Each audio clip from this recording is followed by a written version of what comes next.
Asalaamu calaykum soo dhawaada.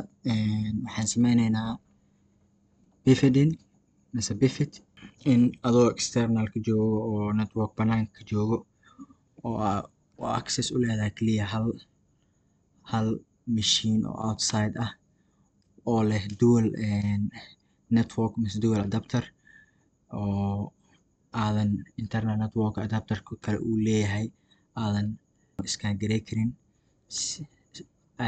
sida uu yahay oo kale examka markaa galeyso OSCP iyo sida uu set up gareysan yahay mashiinada iyo sida bifidin loo sameeyo ayaan inta ku practice gareyneynaa. Waxaan haysanaa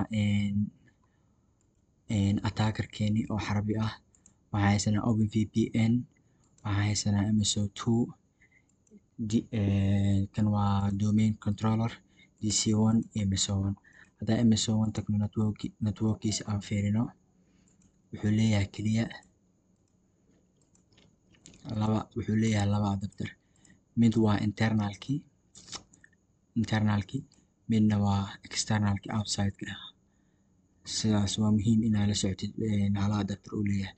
MSO1 wuxuu ku jiraa domain controller-kana wuu ku jiraa oo internal network-na wuu yahay, banaankan adapter kalena wuu leeyahay. Taas macnaheedu waxay tahay xarbi markuu joogo macnaha wuu ping garey karaa MSO1 adapterkiisa oo network ah, laakiin ma ping garey karo external network oo isna IP address kala wato.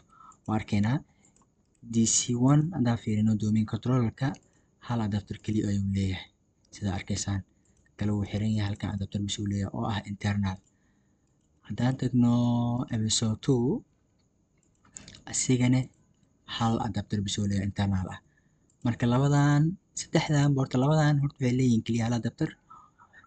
Kan wuxuu leeyahay laba adapter, wuxuu ku jiraa guduhu ku jiraa oo labadan adapter labadan machine domain controller-ka ah ayuu ku jiraa internal network ah. Adapterkana wuu leeyahay kaas oo kor oo lasoo ping garey karo attackerka soo ping garey karo. Marka OpenVPN-kan waxaan u isticmaaleynaa sida real world-ka oo kale. Waxaa lagu siinaa kaliya OpenVPN kadibna waxaa lagu leeyahay kusoo gal examka OSCP oo kale waxaa lagu siinayaa OpenVPN kadib waxaa lagu leeyahay kusoo xirman adoo VPN ka isticmaalayo, kadibna waxaad helaysaa kaliya mise access u lahaanaysaa externalka ah oo hal machine halkaas machine oo ah MSO1-kan kaasoo looga baahan yahay inaad bifidin aad sameyso adoo isticmaalayo. Waxaad sameynaysaa kana exploit gareynaysaa mise waxaa heshay access u heshay sida qaabka u heli kartid mise machine-kana password iyo wax u heshay mise exploit u heshay oo badanaa VPN kala joogo waxaa u baahan tahay exploit oo vulnerability ay soo helaysid. Marka kaliya aniga waxaan sameyneynaa kaliya sida bifidin loo sameeyo education purpose only waan soo gaabineynaa. Marka waxaan run gareyneynaa mashiinadan kulligooda shantooda xabo IP address-yada ayaan isla fiirineynaa. Okay, hadda mashiinada dhamaan way kacsan yihiin. Kan waa attackerki midkaan meel ahayn. Attackerki waa kana, OpenVPN-ka waa kana, MSO2, DC1 iyo MSO1. Attackerka haddaan fiirino aan dhahno IP haddaan dhahno waxaan arkeynaa kuma jiro waxa la yiraa MSO1-ka kan waa wuxuu la mid yahay MSO1-ka ayuu la mid yahay taasoo la mid ah. Haddaan MSO1 hadda tagno caadi ahaan inay isla hadli karaan ayaan fiirineynaa kaliya. MSO1 passwordkiisa ayaan gelineynaa waxaan clear IP config. Hadda waxaa arkeysaa MSO1 dual home inuu yahay, internal wuu ku jiraa external wuu ku jiraa. Hadda IP address-kiisa waa 192.168.1.2.1. haddaan inta imaano aan dhahno ping waa ping garey karnaa. Sidoo kale Windows sidaas waan kasoo heli karnaa. Ma ping garey karnaa marka internalka 1.2.1 oo ah IP address-kan. haddaan fiirino ujeedaa ma shaqeynayo sababtoo ah access u lamihiin internalkaas kuma jirno. marka koowaad waxaan u baahnaanaynaa horta inaan ka dhigno inaan imtixaanka ku jirno oo kale imtixaanka waxaa lagu siinayaa OpenVPN inaa isticmaaleysaa oo kan oo kale lagu siinayaa waxay leedahay sudo OpenVPN profile waa oran gareyneysaa waa kasa complete waaye. okay hadda waxaa leedahay marka haddaad dhahdid IPA haddaad dhahdid waa kana tunnelkan ayaa leedahay. marka for example waxaan ka dhiganaynaa horta waxaan sameyneynaa waxaan u qaadanaynaa in MSO1 kan horta intaana fiirin waxaan fiirinaynaa hadda MSO2 ga IP addresskiisa aan i tusiyo.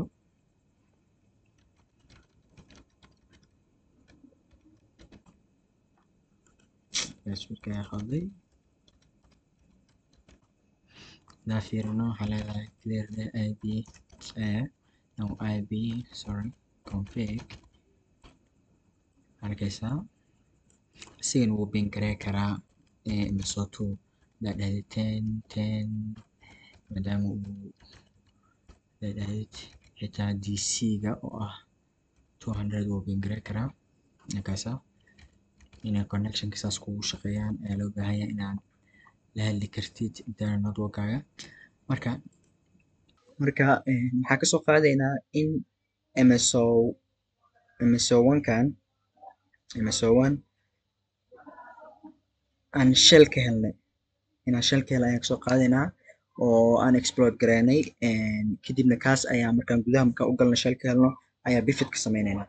marka waxaan sameyneynaa waxaan isticmaaleynaa MSF Venom saan u sameyno file executable ah kadibna u geyno MSO1 kadibna shellka aan wado MSF Venom /b Windows x64 shell reverse TCP aniga waa iisoo baxay laakiin caadi waa kula qorayaa ilhost ayaa leedahay waa IP addresskaaga 192.168.100.10 l portiga waa 22 midka waxaa ka dhigay portiga 2244 ayaan ka dhigay iyo formatka f exe/o oo ah magaca u bixinayso waxaan bixinaynaa reverse.exe kadib waxaan leenahay create wuxuuna sameynayaa file oo aan permission denied ayuu dhahay wuxuu u baahan yahay kaliya sudo ayuu u baahan yahay sudo ayaan leeyahay kadibna kan ayaan soo koobiyeynayaa kadibna mar kale ayaa sameynaya password geli ayuu leeyahay passwordkaaga geli oo userkaaga markaa geliso ls markaa dhahdo waa kana wuu noo sameeyey. markuu sidaa noo sameeyo waxaan sameyneynaa marka si aan uga helno server ayaan kicinaynaa anagoo Python isticmaaleyno Python 3 mhttp server kadibna waxaan tegaynaa MSO1 maadaama ay isku yihiin communication isla sameyn karaan haddii oo isku IP address yihiin kaliya waxaan tegaynaa IP addresska oo ah 192.168.100.10 oo ah IP addresska kaaliga kadibna waa kana reverse.exe waa soo dalaad galeysanaynaa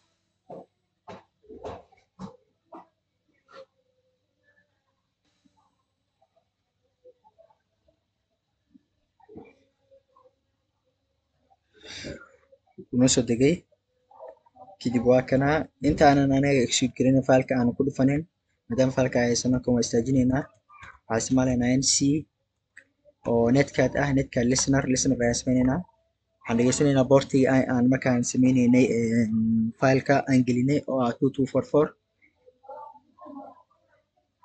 kadibna markaa listenerkii aan diyaarino waxaan leenahay execute run it markaan ran gareyno shellkeeda waa helnay shellkeeda markaa helno marka waxaan u baahannahay inaan macnaha hadda aan bifid ka sameyno haddaa ib config haddaa dhahdid waa arkaysaa inuu two dual hoo yahay. Waxaan u baahanaa marka inaan aniga aan bingaree karno mise nmap mise aan isticmaalino netexec snb enumeration aan samey karno internal network. Haddaba aniga external network bis ayaan la hadli karnaa. Marka waxaan isticmaalaynaa tool la yirahdo Ligolo ng. Mid kale waa jira Gisel, laakiin hadda waxaan isticmaalaynaa keliya aniga Ligolo ng. Waxaan leedahay Ligolo oo ng waxaad tagaysaa gedobkiisa ayaa tagaysaa. Waxaa u baahan tahay marka agent oo aad geynayso windowga iyo proxy oo kali ah, labadooda ayaa u baahan tahay. Midna waxaa ka rangareynaysaa kaligaaga attackerka, midna waxaa u geynaysaa MSO1ka. marka waa kana alahan oo dhan waa maxaa ladhahay waa inaad iska fiirisaa window ku kacsan architecturekiisa mise linux aad isticmaalaysa architecturekiisa iyo waxaa soo degsanayso Ligolo aad soo degsanayso inuu isku mid yihiin.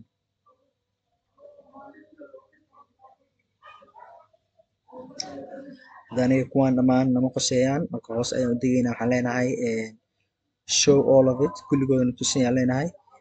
Marka aniga hadda waxaan soo dejiyey midkan agentiga ah.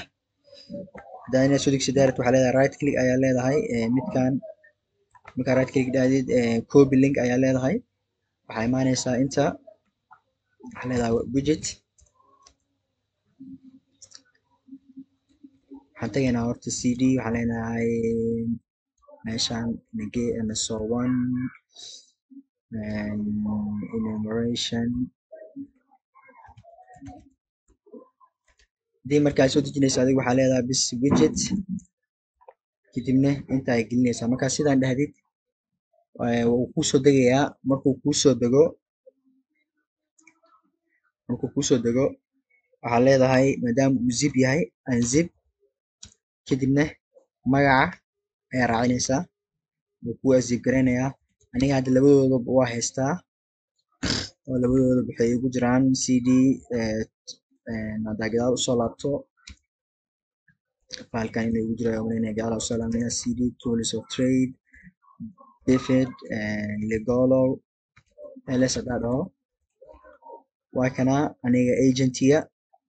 midka kale oo proxygan aniga haddii aad rabtid inaad soo degsatid waxaad raadinaysaa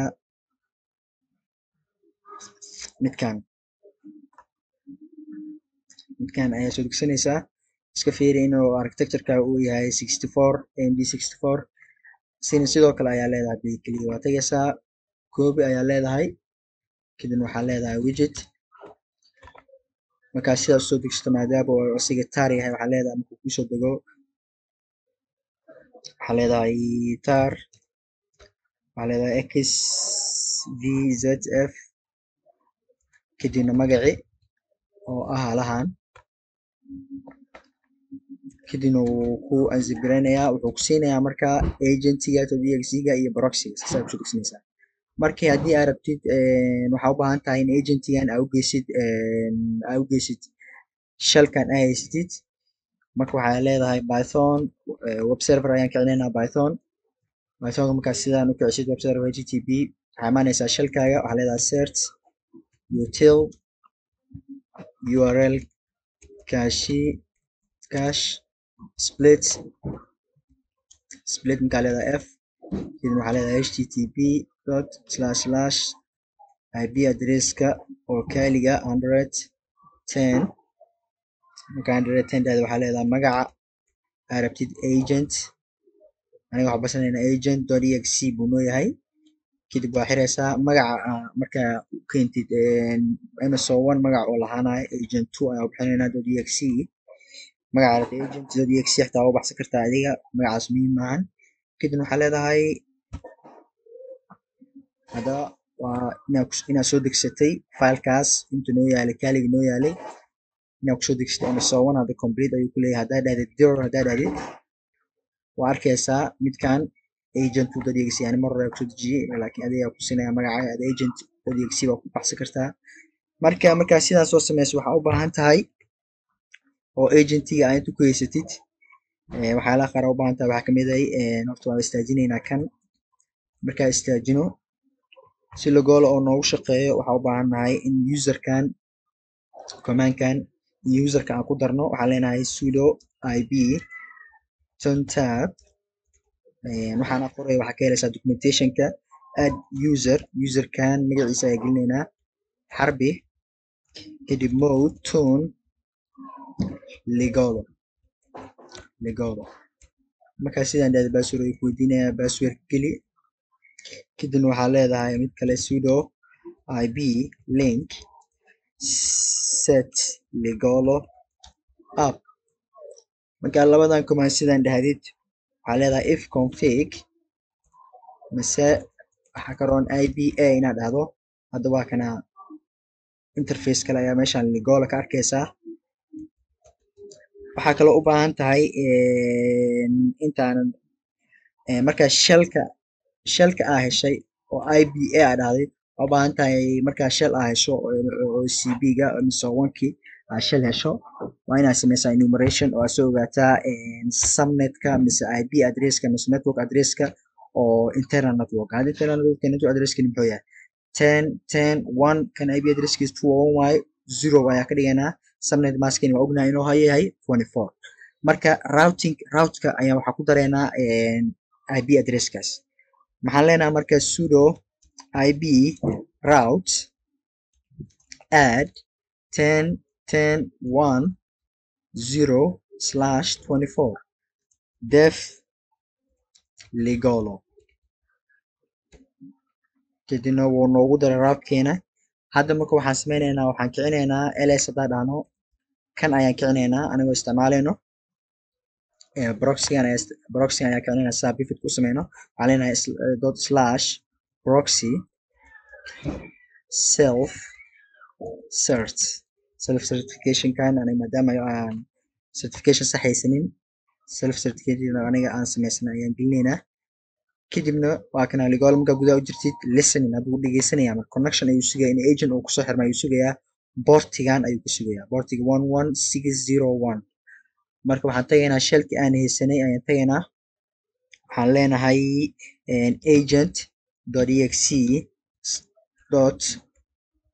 /connect markaan dhahno waxaan leenahay ib addresska kaaliga ayaan gelinaynaa 100.10 iyo bortiga laga dhegeysanayo oo 11601 waa default bortigaas ayuu dhegeystaa 11601 markaan dhahno iyo certificationka aan leenahay ignore cert ayaan leenahay ignore cert markaan dhahno agent join hadda waa kan agent wuu noogu soo xirmay markuu saas agent noogu soo xirmay waxaan leenahay sessionka haysan ayaan fiirinaynaa hal session bisa haysanaa number 1ka ayaa dooranaynaa midka koowaad kadibna waan ku dhex jirnaa hadda markii aan saas sessionka ku dhex jirno waxaan leenahay marka start the bifid start ayaan leenahay start markaan dhahno waxaa lagu sheegayaa started tunnelka hadda marka waa bingarey kartaa internal network mise nmap waa ku sameyn kartaa waxaa leenahay horta bink inuu noo shaqeynayo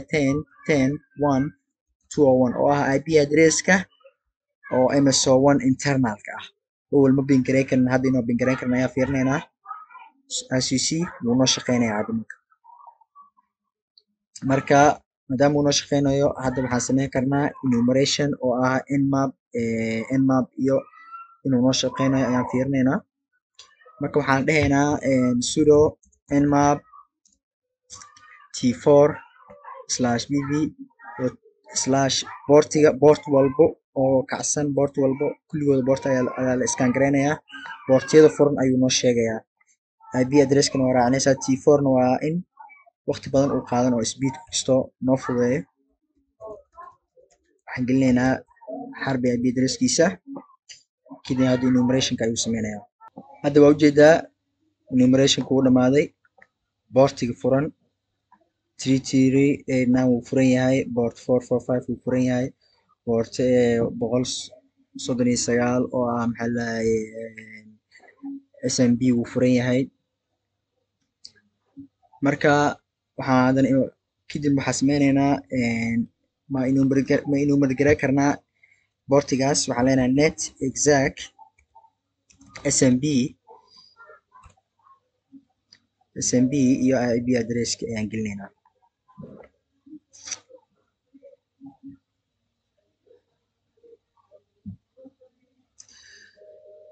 wax jawaab ah nama soo siinin.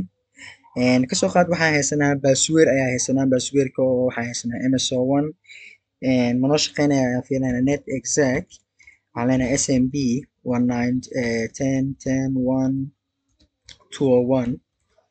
19.10.1.201 ayaan leenahay.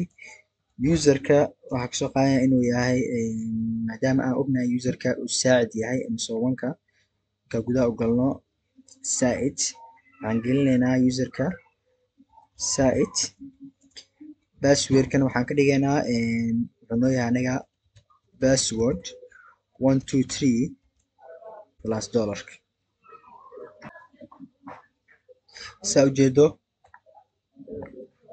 maadaama aad aragtay green aa aragtay passwordkaas inuu noo saxan yahay hore ayaa ka dareemaysaa oo wuu noo shaqeeyey. marka shareska oo leeyahay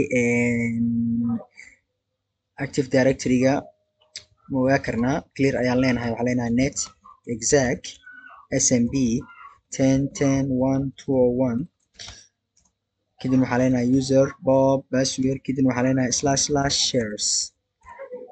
shareka uu leeyahay ayuu noo sheegayaa enumeration shareska wuxuu noo list gareynayaa halaha share uu leeyahay.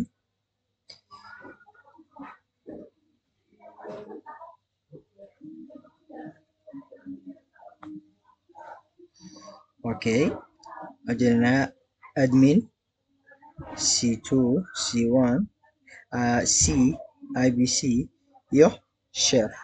midkan keliya ayaa read permission oo ah inta kale read permission ma lahan.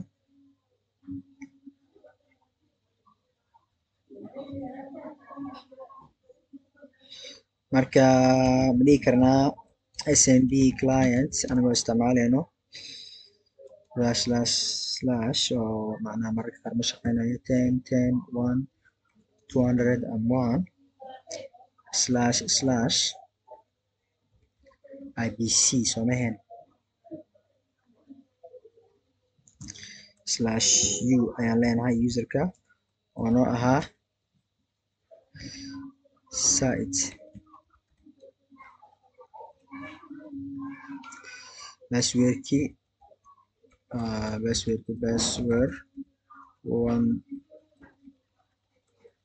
saacid ayaan gelinaynaa password 123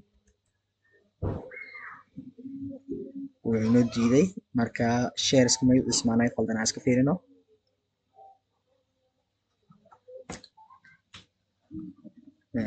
nagama qaldano shareka magaciisa saacid weeye oo //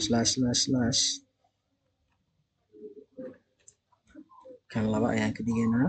waxaan leenahay ibc capital y /u saacid haddaan ka qaadno userka quotation haddaan ka qaadno dhahna saacid haddaan dhahno wuu noo diidayaa quotationka ayuu u baahan yahay. waxaan leenahay marka saacid saa ujeedaan wuxuu u baahan yahay kan wuu u baahan yahay. waxaan leenahay marka password 123 dollar failed ayuu leeyahay. wuu naga diidaya inaan gudaha u galno. marka bifid saas ayaa lagu sameeyaa. bifiding in external network ms01 adoo jooga inaad ms01 exploit gareyso oo shell aad ka hesho. shellkaas markaas aad ligoo lasoo degsato oo kusoo degsato ms01ka kadibna internal network aad sidaas ugu gudubto. ayaad mahadsantihiin.